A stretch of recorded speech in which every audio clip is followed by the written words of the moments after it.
Hello, and we are going to learn about this second module, that is agriculture during post reform period. तुम्हाला जर माहिती असेल तर आपल्याकडे मोठी ग्रीन रिव्होल्यूशन अर्थात हरित क्रांती झाली होती आणि त्या हरित क्रांतीतून आपल्याकडे गव्हाचं इतक्या मोठ्या प्रमाणावर प्रोडक्शन वाढवण्यात आलं की हरियाणा, पंजाब यांना गव्हाचं कोठार असं म्हणण्यात आलं. ओके, सो आज आपण जो धडा बघणार आहोत त्याचं नाव आहे नॅशनल ऍग्रिकल्चरल पॉलिसी 2000. आपण या पॉलिसी बद्दल 2000 साली आलेली ही पॉलिसी ऑब्व्हियसली, आणि त्यात नक्की काय झालं, काय काय इम्प्लिकेशन्स होती, काय काय याविषयी माहिती घेणार आहोत. Better start writing, have your pens and pencils and books with you, so that जे महत्वाचे डिटेल्स आहेत ते तुम्ही नोट डाऊन करून ठेवू शकता. हेच डिटेल पुढे तुम्हाला मोठी आन्सर्स लिहायला ऍज वेल एज एमसीक्यूज साठी उपयोगी पडतात. Right, we had a deal with that. So let start today. तुमच्या समोर ऑलरेडी इंट्रोडक्शनचा पार्ट आहेच आणि आपण त्याच्याच पुढे जाऊन त्या पॉलिसी बद्दलही बघणार आहोत. Okay, so let start. Agriculture is generally considered as the backbone of Indian economy. आपल्याला माहितीये की भारताचा जो प्रायमरी व्यवसाय, अतिशय महत्वाचा आणि प्राथमिक व्यवसाय असं जर म्हटलं तर आपण शेती असं म्हणतो, बरोबर. It is the primary and major sector of Indian economy. Over 60% of Indian population depends on agriculture for income earning. It contributes 14% of GDP and 11% of export. So 60% population आपल्या देशातली जवळजवळ ही शेतीवर अवलंबून आहे. आपल्या जीडीपीचा 14% भाग हा शेतीतील उत्पादनातून कॉन्ट्रीब्युट केला जातो आणि 11% त्यातला एक्सपोर्ट होतो. But in the last 2 decades agriculture growth was poor. गेल्या 20 वर्षात जशी इंडस्ट्रियल डेव्हलपमेंट होतीये, जसं सर्व्हिस सेक्टर वाढत आहे, त्या प्रकारात आणि जे काही नॅचरल डिझास्टर्स म्हणा, मॅनमेड डिझास्टर्स म्हणा, असे कुठलेही जे डिझास्टर्स आहे त्याच्यामुळे आपली ऍग्रिकल्चरल ग्रोथ जी आहे ती कमी कमी व्हायला लागली आहे. It was less than 4% per annum. म्हणजे त्याची ग्रोथचं पर्सेंटेज काय आहे तर 4% पर ॲनम, इतकं कमी आहे. Keeping this into consideration, government of India has taken policy measures called national agriculture policy. So ही परिस्थिती सुधारण्यासाठी गव्हर्नमेंट ऑफ इंडियाने 2000 साली पहिली नॅशनल ऍग्रिकल्चर पॉलिसी आणली. याचं मेन एम असं होतं की अचिव्हिंग हायर ग्रोथ रेट, जास्तीत जास्त ग्रोथ रेट अचीव्ह करणं हे त्याचं एम होतं. आता या ऍग्रिकल्चर पॉलिसीचे काय असं आपण म्हणू एम काय होती, काय त्याचं ओव्हरऑल माहिती ती बघूया आपण. आतापर्यंत तुम्ही ओके आहात, माझ्याबरोबर कीपअप करताय? एनी शंका कुशंका, काही प्रॉब्लेम, सगळं समजतंय? Yes ma'am. Great. Yes ma'am. Great. आता बघा तुम्हाला काय लिहायला लागणार. नॅशनल ऍग्रिकल्चर पॉलिसी 2000 असं लिहिल्यावरती तुम्हाला लिहायला लागणार कधी ती म्हणजे कधी ती अनाऊन्स करण्यात आली गव्हर्नमेंट कडून. 28 जुलै 2000. सो 28 जुलै 2000 ही झालं इयर आणि date. The policy was presented by agriculture minister at that time, mister Nitish Kumar, in the parliament. So कुणी अनाऊन्स केली? गव्हर्नमेंट ऑफ इंडियाच्या ऍग्रिकल्चर मिनिस्टरनी, mister Nitish Kumar. This is the first ever national agricultural policy in India. So भारतातली सगळ्यात पहिली national म्हणजे राष्ट्रीय लेव्हलवरची ऍग्रिकल्चर पॉलिसी ही आहे. सो पुन्हा एकदा तुम्हाला प्रश्न कसा येऊ शकतो, what is the first ever natural agriculture policy of India? Name it. काय नाव आहे तिचं?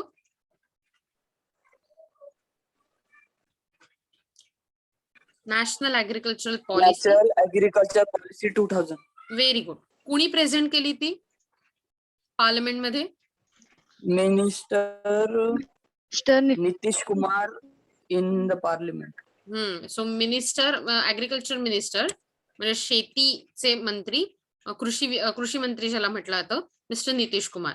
What is the date on which it was announced?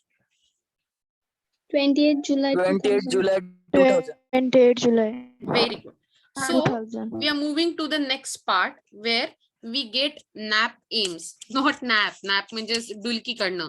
We are not going to sleep. NAP म्हणजे नॅशनल ऍग्रिकल्चरल पॉलिसीचे AIIMS. First of all, to open the vast untapped growth potential of Indian agriculture.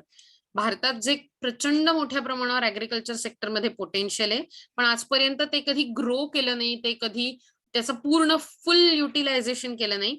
ते अनटॅप करणं म्हणजे मोठ्या प्रमाणात त्याचं utilisation करणं, strengthen rural infrastructure to support faster agricultural development, promote value addition म्हणजे इन्फ्रास्ट्रक्चरचा सपोर्ट डेव्हलप करायचा, ज्यामुळे ऍग्रिकल्चरची डेव्हलपमेंट होईल आणि व्हॅल्यू ऍडिशन होईल ऍग्रिकल्चरमध्ये.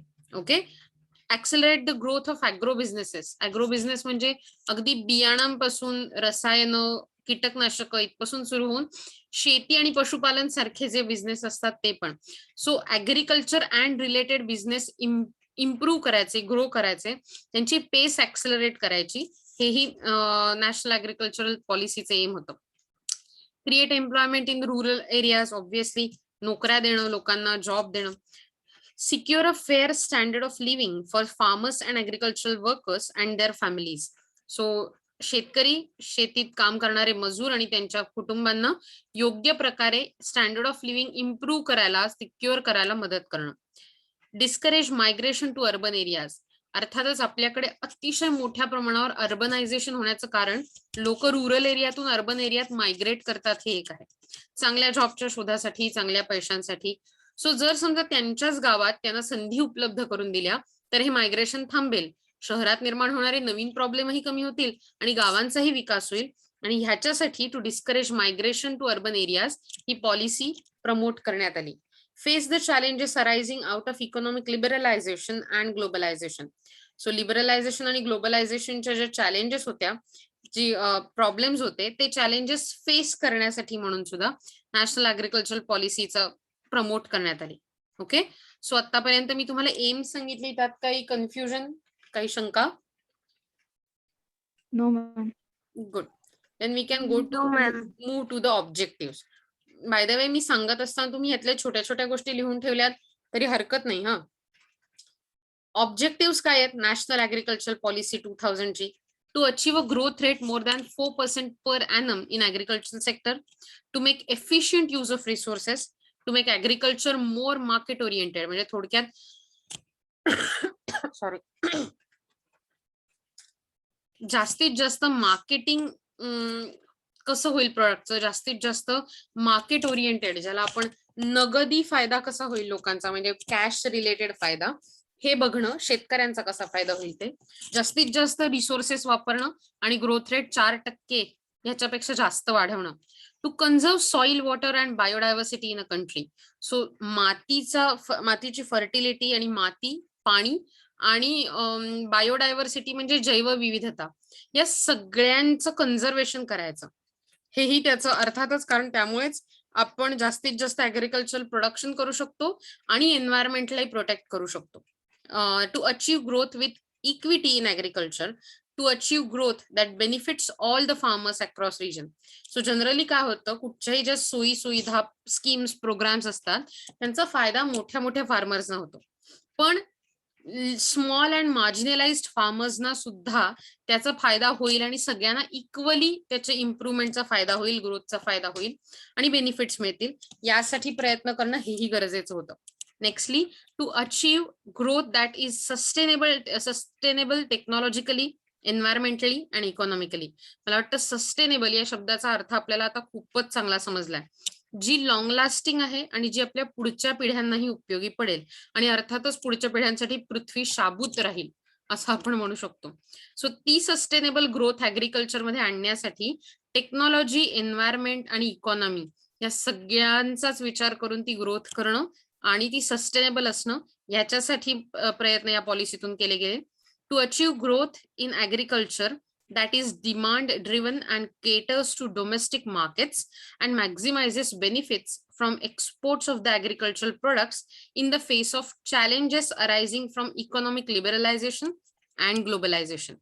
So liberalization आणि ग्लोबलायझेशनच्या माध्यमातून जसे फायदे झाले तशी काही चॅलेंजेस उभी राहिली आणि ऍग्रिकल्चर सारखं सेक्टर जे आपल्याकडे खूप मोठ्या प्रमाणावर डेव्हलप आहे असं म्हणता येत नाही, किंवा टेक्नॉलॉजिकली आपण असं म्हणू इम्पेकेबल आहे असंही म्हणता येत नाही, तर त्यासाठी आपल्याकडे ज्या गोष्टी आहेत त्यांचा पूर्ण वापर करून मॅक्झिमम बेनिफिट मिळवण्यासाठी, मार्केट्स ओपन करण्यासाठी आणि डोमेस्टिक मार्केट एक्सपांड करून किंवा मार्केट एक्सपांड करून डिमांड ड्रिव्हन प्रोडक्शन काढण्यासाठी, म्हणजे जशी मागणी आहे त्या प्रकारचं प्रोडक्शन निर्माण करण्यासाठी म्हणून शेतकऱ्यांना मदत करणं हेही या पॉलिसीचं ऑब्जेक्टिव्ह होतं.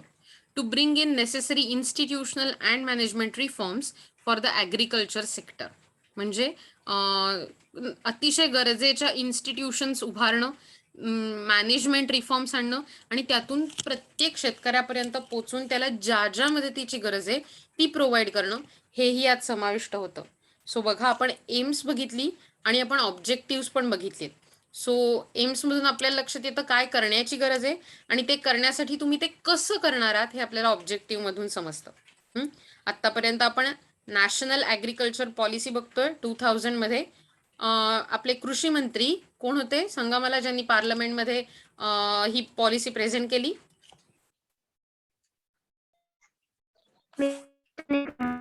Very good, Nitish Kumar. Very good, mister Nitish Kumar. आणि कोणत्या दिवशी ही प्रेझेंट करण्यात आली, पार्लमेंटमध्ये अनाउन्स करण्यात आली? 28 July 2000. Very good. सो त्या पॉलिसीची ही ऑब्जेक्टिव्ह होती. किती पर्सेंटच्या ग्रोथ रेट पर्यंत आपण वाढवलं गेलं पाहिजे, तिथपर्यंत पोहोचलं पाहिजे असं म्हणणं होतं या पॉलिसीचं? 4% per annum. करेक्ट, 4% पर annum. Very good.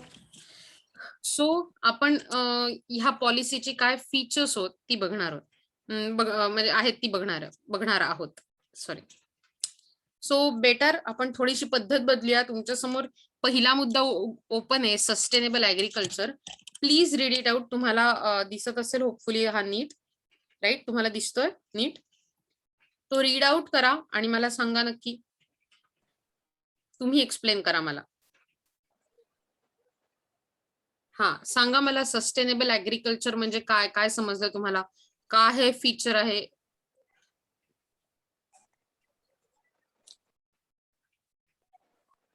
जो एग्रीकल्चर लैंड होता है उसको नॉन एग्रीकल्चर में कन्वर्ट किया जाता है, उसे रोकना चाहिए जिससे एग्रीकल्चर सेफ रहे बिजनेस. Very good. सो आणखीन कोणाला काही सांगायचं यार?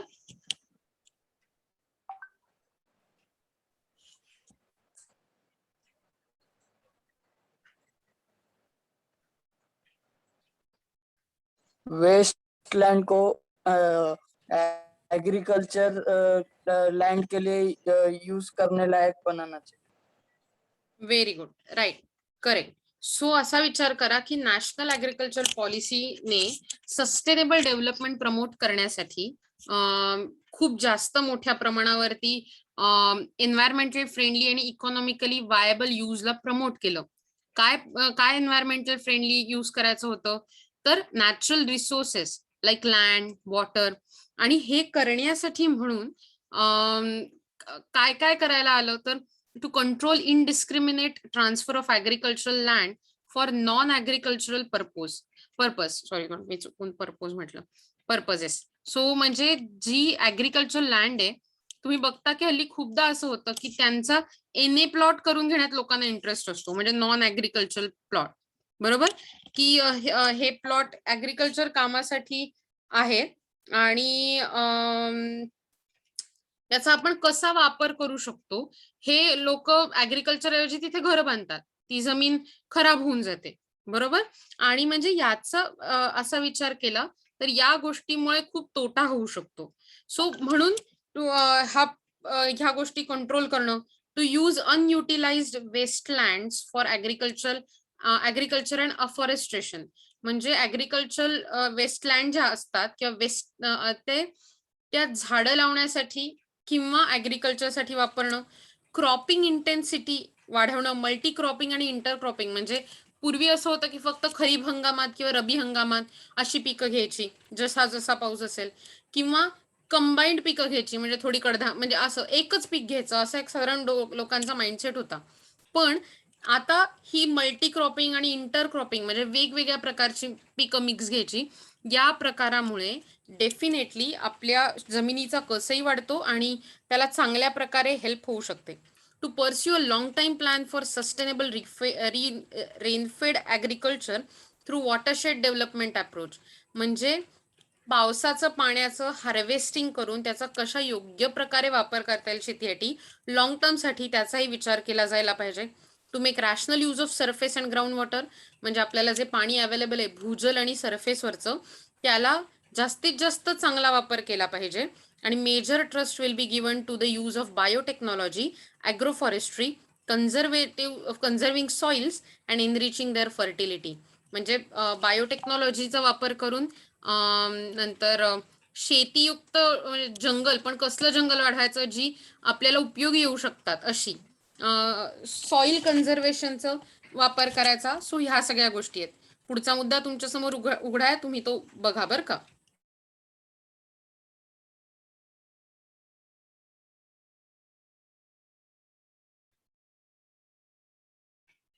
तुमच्या लक्षात येत आहे फूड आणि नॅशनल सिक्युरिटी बद्दल आपण जे बोलतोय ते? पीप्स, तुम्हाला विचारते मी. Board slept. मैम आपकी आवाज नहीं आ रही थी बाद में से. मी म्यूट केलं होतं. मी तुम्हाला सांगितलं की हे तुम्ही वाचा. सो तुम्ही वाचलत का ते? नाही, ऐकू नाही आला. बरं ठीक आहे, आपण वाचूया एकत्र. सो फूड आणि आय एम रिअली सॉरी, काहीतरी इंटरनेटचा इश्यू झाला होता म्हणून मला कळत नव्हतं. Okay, so food and nutritional security काय आहे की आपल्याकडे पॉप्युलेशन खूप जास्त वाढते, बरोबर ना. सगळ्यांना खायला मिळालंच पाहिजे, पण तितकं पिकलं तर पाहिजे शेतात. अदरवाईज आपल्याला बाहेरच्या देशातून इम्पोर्ट करायला लागतील. बट इम्पोर्टला खूप खर्च असतो आणि बाहेरच्या देशातून आपल्याला हवी ती क्वालिटी इम्पोर्ट करता येईल कमी खर्चात. हेही कसं शक्य आहे? आणि म्हणून असं म्हटलं जातं की फूड सिक्युरिटी, प्रत्येकाला त्याच्या हेल्थसाठी योग्य फूड मिळणं हे जे गरजेचं असतं ते शक्य होतं जर आपण फूड सिक्युरिटी अर्थात अन्न सुरक्षा याची काळजी घेतली तर. मग त्याच्यासाठी आपण कोणती क्रॉप वापरतोय, त्याची प्रोडक्टिव्हिटी कशी वाढवता येईल, हे सगळं बघायला लागतं. आणि ते कसं बघितलं जातं तर special attention developing new varieties of food crop, म्हणजे आपल्याकडे जर तुम्ही विद्यापीठात बघितलं तर खूप संशोधन होतं कृषी विद्यापीठात की तांदूळाच्या नवीन नवीन प्रजाती, वेगवेगळ्या प्रकारच्या भाज्यांच्या प्रजाती, ज्यातून जास्तीत जास्त न्यूट्रिशनल व्हॅल्यू मिळेल, जास्तीत जास्त प्रोडक्शन होईल कमीत कमी जागेत, by generating export surplus and employment in rural areas. Greater attention will be given to the development of rainfed agriculture, horticulture, floriculture and bee keeping, म्हणजे शेती आणि शेती रिलेटेड जे उद्योग आहेत, ज्याला कुक्कुटपालन, मधुमक्षिका पालन, पशुपालन ज्याला आपण बेसिकली म्हणतो, आणि इतर सगळ्या गोष्टी, त्याचा वापर करून गावातली एम्प्लॉयमेंट वाढवता येईल आणि जास्तीत जास्त फूड रिलेटेड प्रोडक्ट आपल्याला उत्पादित करता येतील. Then better varieties of seeds are disease resistant will be made available. आता तुम्ही खूप साऱ्या बातम्या ऐकल्या असतील की पिकावर रोग पडला, बरोबर ना, पिकावर ही अळी आली किंवा असं काहीतरी. याचा अर्थ असतो त्यांना तो रोग लागतो, त्यांना त्यांना नुकसान होतं त्यांचं. आणि हे नुकसान टाळण्यासाठी जसं आपण लस घेऊन आपल्या शरीराचं नुकसान टाळतो, डिसीज पासून लांब राहतो, तसंच अशा प्रकारच्या सीड्सची व्हरायटी निर्माण करणं ज्या डिसीज रेझिस्टंट असते, हेही शक्य असतं. आणि ह्याच्यावरही संशोधन वाढवणं. In order to diversify agriculture, development of animal husbandry, poultry, dairying and aquaculture will be given high priority. हे शेती बरोबरच ॲनिमल हजबंड्री, नंतर पोल्ट्री म्हणजे कुक्कुटपालन, डेअरी म्हणजे तुम्हाला माहितीये दुधाचं प्रोडक्शन, दुग्धोत्पादन, आणि ॲक्वाकल्चर म्हणजे मत्स्योत्पादन, मासेमारी, किंवा गोड्या पाण्यात, खारट पाण्यात, सगळ्या फिश प्रकारची. फार्मिंग. Yes, correct. सो ह्या सगळ्या गोष्टीला मोठ्या प्रमाणावरती बूस्टअप करणं हेही या फूड सिक्युरिटीच्या माध्यमातून करता येतं आपल्याला, फूड सिक्युरिटी वाढवण्यासाठी.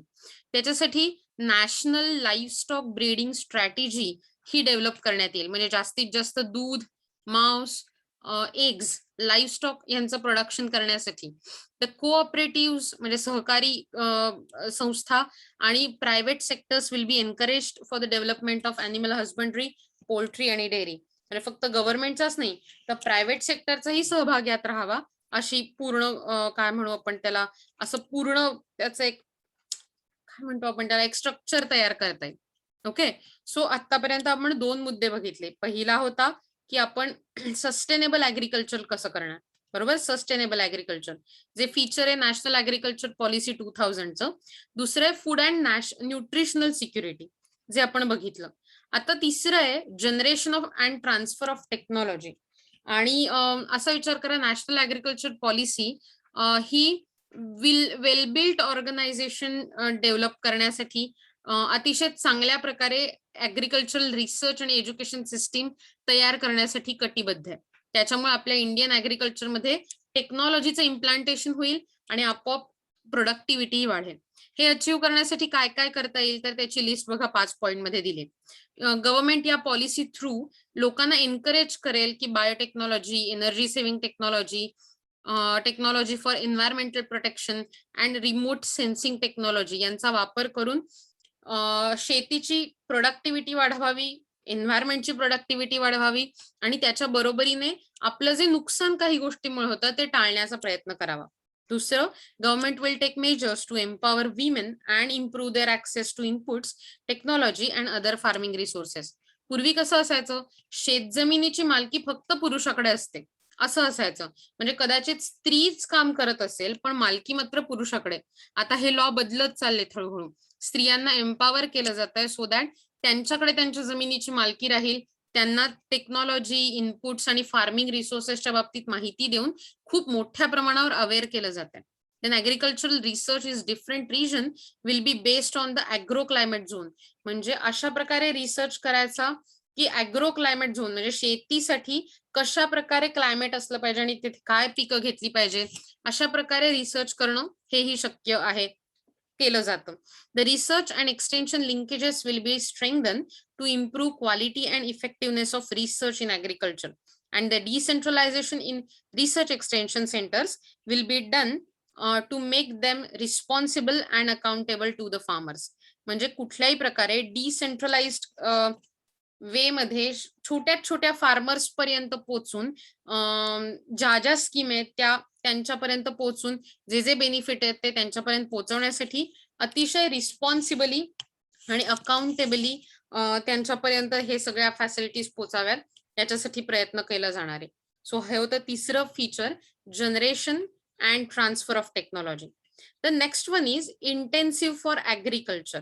Not intensive, incentive. इन्सेंटिव्ह याचा अर्थ मोटिवेशन. काय आहे तर नॅशनल ऍग्रिकल्चर पॉलिसी थ्रू ऍग्रिकल्चरसाठी लोकांना जास्तीत जास्त इन्सेंटिव्ह, फायदे, मोटिवेशन कसं पुरवता येईल याचाही प्रयत्न केला जाणार आहे. पहिली गोष्ट, फार्मर्सचा इंटरेस्ट प्रोटेक्ट करण्यासाठी गव्हर्नमेंट वेगवेगळ्या प्रकारचं इकॉनॉमिक एन्व्हायरमेंट क्रिएट करणार आहे सो दॅट फार्मर्सकडचं कॅपिटल फॉर्मेशन म्हणजे लागणारं भांडवल हे वाढेल. दुसरं, benefits available to manufacturing sector will be extended to agriculture sector such as credit, input, infrastructure etcetera. So जे जे इंडस्ट्रियल एरियाला, इंडस्ट्रियल सेक्टरला फायदे मिळतात सरकारकडून ते ऍग्रिकल्चर सेक्टरकडे पण इम्प्रूव्ह केले जातील, त्यांच्यापर्यंत पोहोचवले जातील.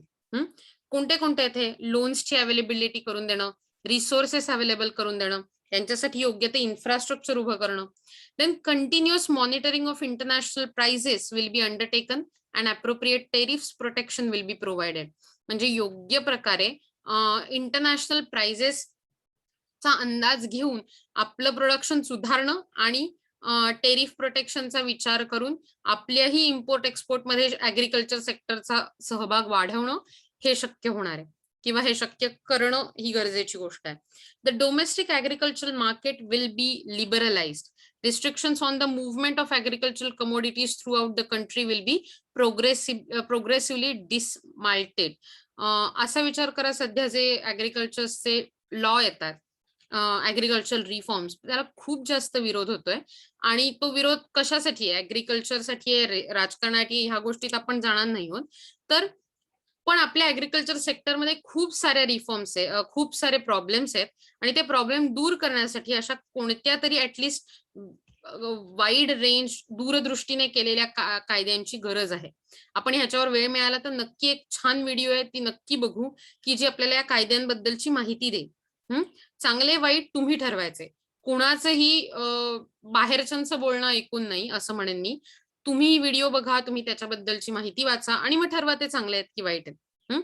पण त्याची गरज आहे आपल्या कायद्यांची नाही, अशा प्रकारच्या रिस्ट्रिक्शन्स काढून टाकण्याची आणि त्यातून मार्केट एक्सपांड करण्याची आणि शेतकऱ्यांचा रीच असा विचार करा. काश्मीरची सफरचंद आपल्याकडे सहजपणे पोहोचली पाहिजेत, शेतकऱ्याला ती आणता आली पाहिजेत, त्यात मिडलमनची गरज नाही. अशा प्रकारे एक स्टेट तयार करणं ही अतिशय गरजेची गोष्ट आहे. वेगवेगळ्या प्रकारच्या व्हरायटी ज्या असतात सीड्सच्या त्या प्लांट करणं हे शक्य झालं पाहिजे. त्यासाठी असलेलं लॉचं लेजिस्लेशनचं जे काय म्हणू बंधन आहे ते सोडून कायद्यानेच त्यांना मोठ्या प्रमाणावर एनकरेज केलं पाहिजे रिसर्च आणि ब्रीडिंगसाठी नव्या व्हरायटीच्या. Then the structure of taxes on food grains and other commercial crops will be reviewed and rationalized. योग्य प्रकारे टॅक्सेस कमी करणं सो दॅट फार्मर्सना त्यातून प्रोटेक्शन आणि मोटिवेशन मिळेल हेही बघितलं जाईल. Government will keep agriculture outside of the commercial outside the purview of taxes and the present regime of agricultural subsidies will be continue. म्हणजे शेतीला जास्तीत जास्त सबसिडी प्रोव्हाइड करताना त्यांच्यावरचे टॅक्सेस मात्र कमी करणं, बंद करणं यासाठी गव्हर्नमेंट प्रयत्न करणार आहे. सो हा झाला इन्सेंटिव्ह फॉर ऍग्रिकल्चर हा चौथा मुद्दा.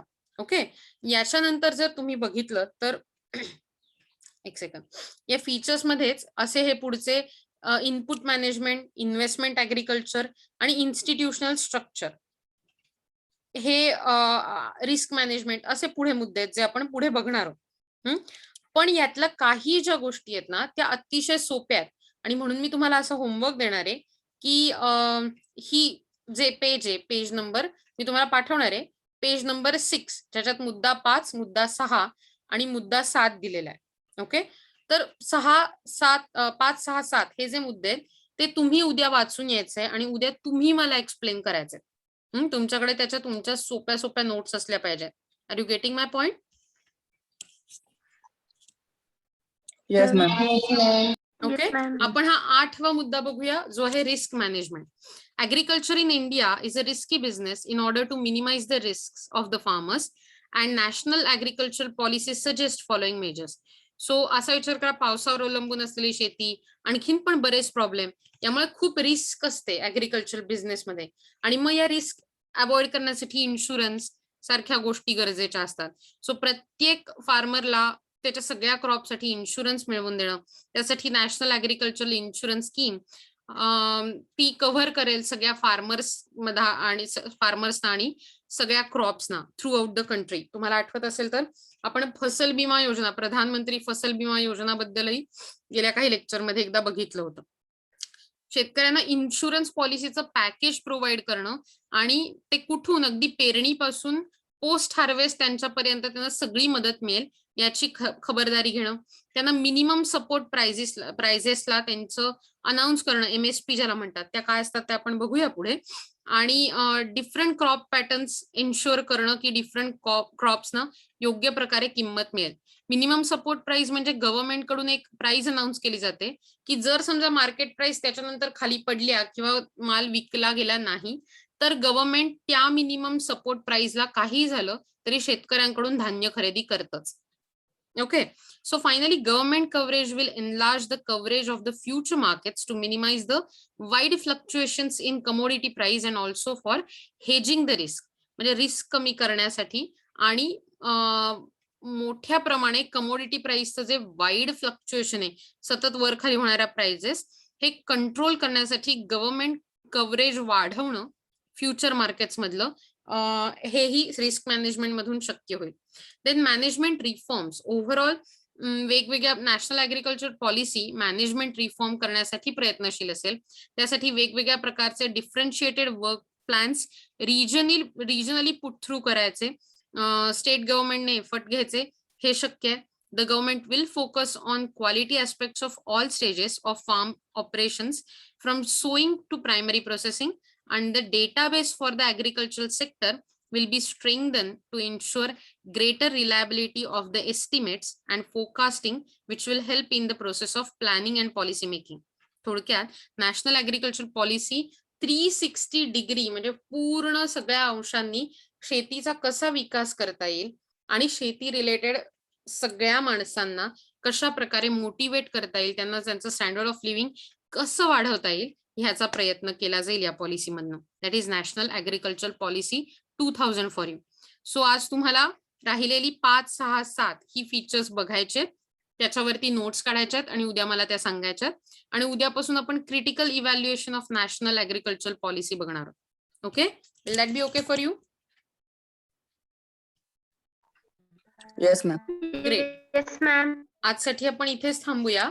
मी तुम्हाला अटेंडन्स शीट देते आणि अटेंडन्स शीट तुम्हाला मिळाल्यावरती then we can continue with next lecture.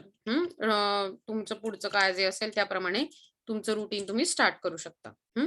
Just a minute, मी तुम्हाला अटेंडन्स शीट देते.